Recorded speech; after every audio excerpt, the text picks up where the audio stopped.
Au nom du Père et du Fils et du Saint-Esprit, ainsi soit-il. Notre Père qui êtes aux cieux, que votre nom soit sanctifié, que votre règne arrive, que votre volonté soit faite sur la terre comme au ciel. Donnez-nous aujourd'hui notre pain de chaque jour. Pardonnez-nous nos offenses, comme nous pardonnons à ceux qui nous ont offensés. Et ne nous laissez pas succomber à la tentation, mais délivrez-nous du mal, ainsi soit-il. Saint Pilice, au nom du Père et du Fils et du Saint-Esprit, ainsi soit-il.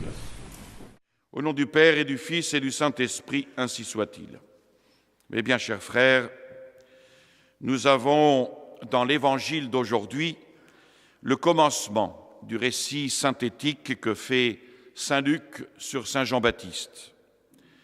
Depuis le commencement de ses prédications jusqu'au baptême de notre Seigneur, et il marque soigneusement la date et le thème de sa prédication. La date est très solennellement indiquée. Saint Luc place donc notre Seigneur dans le courant historique de son époque. La religion catholique est en effet une religion historique. Son origine est située dans un temps historique et en une région historique, dans l'empire le plus grand qui ait jamais existé, en son temps le plus glorieux, le siècle d'Auguste, à la différence de toutes les autres religions dont l'origine se perd dans les brumes. Ainsi, la vie de Bouddha ou de Mahomet n'est autre qu'un ramassis de légendes. Notre Seigneur n'est pas né dans la préhistoire. Il est né dans un grand empire, dans une grande civilisation, parmi un peuple illustre et intelligent, du moins, même si depuis longtemps, ce peuple ne met plus cette intelligence au service de Dieu, mais de Mammon. La vie du Christ, donc, nous est arrivée en 4 chroniques de témoins oculaires, avec toute la finesse du style oral hébreu et écrite dans la langue la plus fine et la plus civilisée du monde, le grec. Peu après, les chrétiens étaient connus à Rome. Les 2 plus grands historiens, Tacite et Suétone, nomment les chrétiens. Tacite nomme le Christ. Et les pères apostoliques, en commençant par les lettres de saint Ignace, martyr, et de la Didaché du IIe siècle, commencent même à citer les évangiles, de même que les hérétiques. Ce qui prouve leur authenticité, car ils étaient contemporains. Et si par un impossible les 4 évangiles se perdaient un jour, on pourrait même reconstruire les textes rien qu'avec les citations des saints pères de l'Église. Donc en résumé, la naissance du christianisme et de son fondateur est sous une espèce de lumière réfléchissante. Ainsi, saint Luc énumère tranquillement les autorités civiles et religieuses en Palestine quand saint Jean-Baptiste commence à prêcher. La matière des prédications de saint Jean-Baptiste, elle est simple, elle est immense. Il prêche 2 choses, la morale naturelle d'un côté et de l'autre, la présence du Messie. Lui, Jean, est l'indicateur du Messie. La morale naturelle était nécessaire comme une préparation à la morale du Messie. Mais la morale naturelle, nous le savons, ne suffit pas. On ne peut même pas la pratiquer sans la grâce. Les 2 vont ensemble. Et l'hérésie actuelle a justement fabriqué des ciseaux entre les 2 et a fait sauter la morale surnaturelle en attribuant toutes ses conditions et tous ses pouvoirs à la morale naturelle basée sur la raison et sur le sentiment de l'homme, ou pire, sur son orgueil. Aujourd'hui, on appelle la morale personnaliste, qui n'est autre qu'une morale kantienne, morale autonome, morale laïque, morale sans dogme. C'est une morale falsifiée, une morale trompeuse, parce qu'elle exige de l'homme ce que par lui seul il ne peut accomplir. C'est comme si demain, je vous forçais à monter sur la coupole de l'Église en vous procurant une échelle sur laquelle manqueraient les derniers barreaux. Rien de tel pour vous envoyer tous au casse-pipe. Eh bien, Saint Jean-Baptiste prêche la morale naturelle, mais comme une préparation à la surnaturelle, celle que le Messie nous donne avec sa grâce. L'homme a donc été créé en grâce, dans un état surnaturel, et quand il est tombé, quand donc il est sorti de cet état, cette chute a laissé dans sa nature une terrible trace, un trou.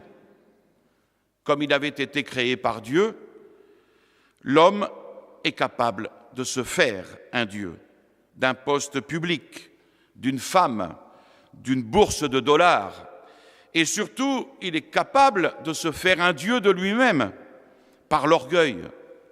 Et alors, malgré tout, l'homme se sent vide, incomplet, inachevé. Quel trésor inestimable que ce don le plus précieux que le cœur du Christ, mourant sur la croix, ait pu désirer pour nous, la grâce, l'état de grâce. Cette grâce sanctifiante qui met Dieu en nous et qui nous enrichit du même coup des dons finis les plus précieux, d'une beauté, d'une puissance immense, d'une vie que les sens ne sauraient désirer ni la raison comprendre, tant elle est précieuse, tant elle est sublime. L'état de grâce, c'est pour nous le gage de l'éternel bonheur. Et c'est ainsi qu'à la mort, le voile de notre corps tombant, nous verrons Dieu. Nous jouirons de sa présence, nous qui le possédons peut-être déjà par la grâce, mais que notre corps nous empêche actuellement de voir. Avouez qu'il y a de quoi, dans cette doctrine, de quoi nous décider, à l'approche de Noël, à faire tout ce qui est en notre pouvoir pour garder, pour conserver, pour retrouver, pour augmenter en nous ce don si précieux. Le garder, l'augmenter, le retrouver dépend de nous. Dieu qui est en nous ne part que chassé par nous, chassé par le péché gravissime, le péché mortel. De là, cette nécessité d'entretenir dans nos âmes une vive horreur de cette séparation par le péché mortel. De là, cette nécessité de communier souvent, de prier plus et mieux, de penser souvent à cette présence de Dieu en nous. C'est cela que prêche Saint Jean-Baptiste, et pas autre chose. C'est cela qu'il prêche quand il nous exhorte à préparer la route du Seigneur, à lui tracer des chemins bien droits, à combler tous les ravins, à rectifier les sentiments tortueux, à niveler les chemins rocailleux. Et si Dieu a été chassé de notre cœur par une faiblesse de la chair, par la ruse du démon, eh bien rectifions ce chemin tortueux, ce cœur tortueux, ce cœur rocailleux, sans plus tarder. Qu'est-ce à dire? Retrouver l'état de grâce perdu et le faire régner dans nos cœurs. Alors pour cela, 3 choses sont nécessaires. Voir, vouloir, agir. Si vous retenez ça, c'est très bien. Voir, vouloir, agir. Voir notre misère, ce malheureux état où le péché nous a réduits. Vouloir s'affranchir de cet état malheureux et agir en employant immédiatement les moyens pour retrouver Dieu. Et sans une vue complète de notre misère, par un regard sincère ramené sur nous-mêmes, sans une volonté énergique de sortir de cette misère et de retrouver Dieu, sans une exécution prompte et courageuse de ce qu'il faut faire pour retrouver Dieu, il n'y a pas de conversion véritable, pas de garantie efficace pour arriver à l'état de grâce. Alors, voir d'abord. Il faut voir dans toute sa profondeur, dans toute son étendue, dans toute sa laideur, notre propre misère. Il n'y a pas besoin de lunettes pour cela. Se voir après avoir commis un péché grave ou plusieurs. Se voir tel qu'on est et de ce face à face avec soi-même, se dire alors ce que tant et tant de fois on nous a enseigné sur le mal souverain et par excellence. Oui, je suis un misérable, puisque j'ai chassé la Sainte Trinité. Je suis ruiné parce que j'ai perdu mon Dieu et mon tout. Je suis un esclave, l'esclave du démon. Telle est la première condition, le point de départ, bien souvent, pour aboutir à retrouver Dieu. Et cette reconnaissance sincère, simple de notre misère, cette humble confession de nous-mêmes, devant nous-mêmes, il est vrai, répugne à notre nature. Répugne à notre nature humaine. On n'aime pas à se donner en spectacle à soi-même la vue de ses propres misères morales.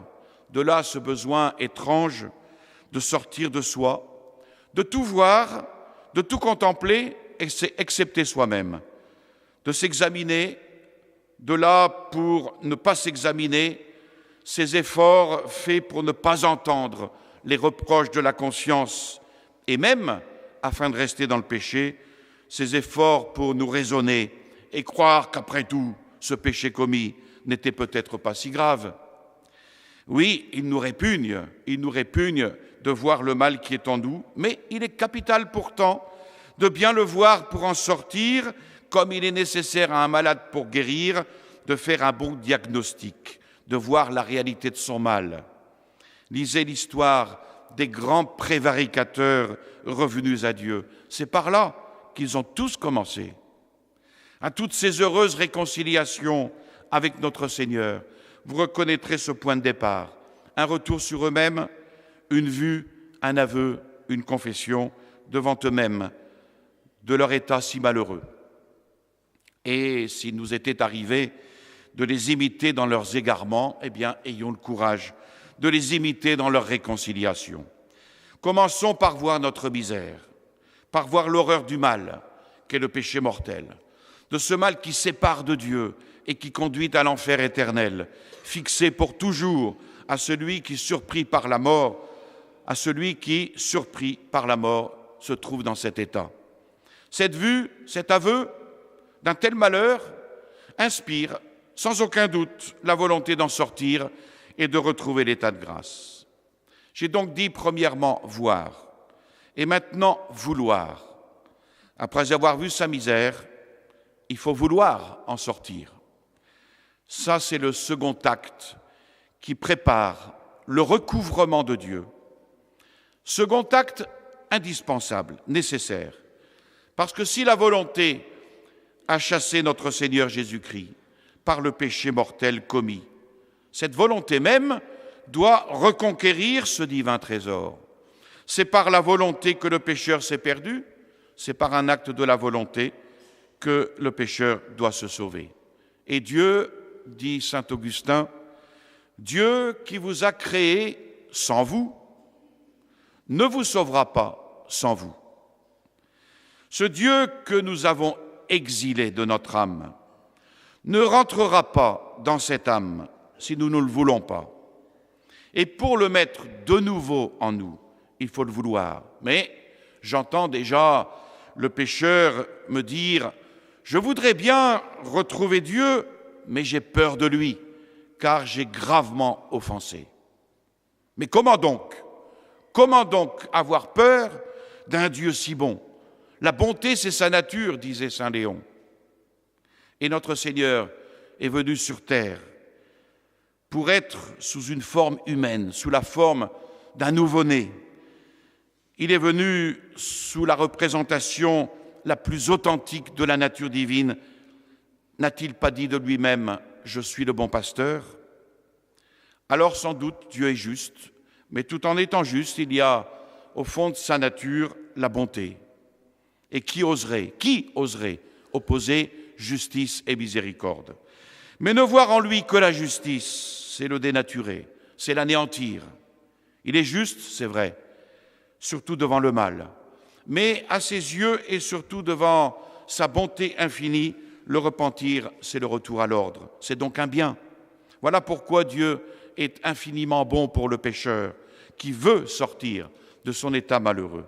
Et Dieu semble nous dire, mon ami, si tu as le malheur un jour de te séparer de moi, sache que si tu veux te réconcilier et repartir résolu, tu seras pardonné.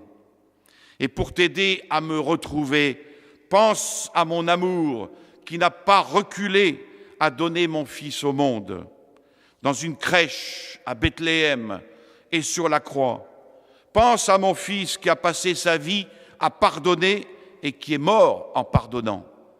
Et pour t'aider à me retrouver, voici que je mets à ta disposition un moyen infaillible pour réussir, le sacrement de pénitence. Voilà le langage de la bonté. C'est dans le souvenir de cette bonté infinie que nous trouverons le courage de vouloir retrouver Dieu. Et ce courage, c'est aussi, bien sûr, dans la prière que nous le puiserons. Le pécheur, en priant, prépare la voie de son retour à Dieu, parce que la prière du pécheur incline vers lui le cœur de notre Père céleste et le dispose à retrouver l'état de grâce. Le courage de vouloir retrouver la liberté des enfants de Dieu.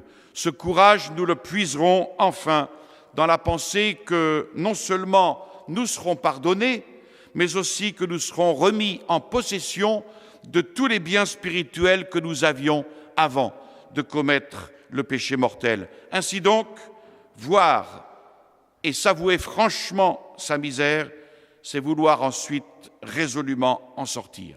Tels sont les deux premiers actes qui préparent à la réconciliation du pécheur avec Dieu. Et donc un troisième acte achève cette réconciliation. Il faut agir, faire le pas, un pas qui peut être dur à certains, mais un pas qui est à faire. Serions-nous hommes ou femmes dignes de ce nom à ne pas faire ce pas? Agir, c'est donc se confesser. C'est user du sacrement de pénitence comme d'un moyen ordinaire que Dieu a établi tout simplement pour remettre les péchés, qui est une preuve sensible de notre pardon. Et quand un pécheur s'entend dire par le prêtre « Ego te absolvo, a peccatis tuis », je t'absous de tes péchés, si ce pécheur a les dispositions requises, il peut être sûr d'être pardonné. Il est soulagé parce qu'il est de nouveau dans les mains de Dieu. Il est de nouveau en union avec lui. Et sachant qu'il y aurait, hélas, des hommes qui l'offenseraient gravement 1000 et 1000 fois, notre Seigneur a institué un sacrement pour lui pardonner 1000 et 1000 fois, afin d'être une fois pour toutes en grâce avec Dieu. C'est la seconde planche de salut après le naufrage. Eh bien, à ce bon maître, qui veut rentrer en notre âme en cette nuit de Noël, est-ce que nous aurions la cruauté de lui dire, comme autrefois les hôteliers de Bethléem, il n'y a pas de place pour vous. Il n'y a pas de place pour vous, comme disent les laïcistes de tout poil. Est-ce que nous voulons vraiment leur ressembler? Quelle hospitalité lui donnerons-nous lors de cette messe de minuit? Alors, point de secret, point de réserve, point d'hésitation, point de respect humain, point de dureté de cœur pour un pareil hôte. Aussitôt dit, aussitôt fait. Il ne me reste plus qu'à me débarrasser de cet obstacle qui, en moi, depuis des jours, des mois, des années peut-être, empêche ce Père bien-aimé d'entrer en moi. Il y va de mon salut, de mon éternité, ainsi soit-il. Au nom du Père et du Fils et du Saint-Esprit, ainsi soit-il. Je vous salue Marie, pleine de grâce, le Seigneur est avec vous. Vous êtes bénie entre toutes les femmes, et Jésus, le fruit de vos entrailles, est béni. Sainte Marie, Mère de Dieu, priez pour nous pauvres pécheurs, maintenant et à l'heure de notre mort, ainsi soit-il. Au nom du Père et du Fils et du Saint-Esprit, ainsi soit-il.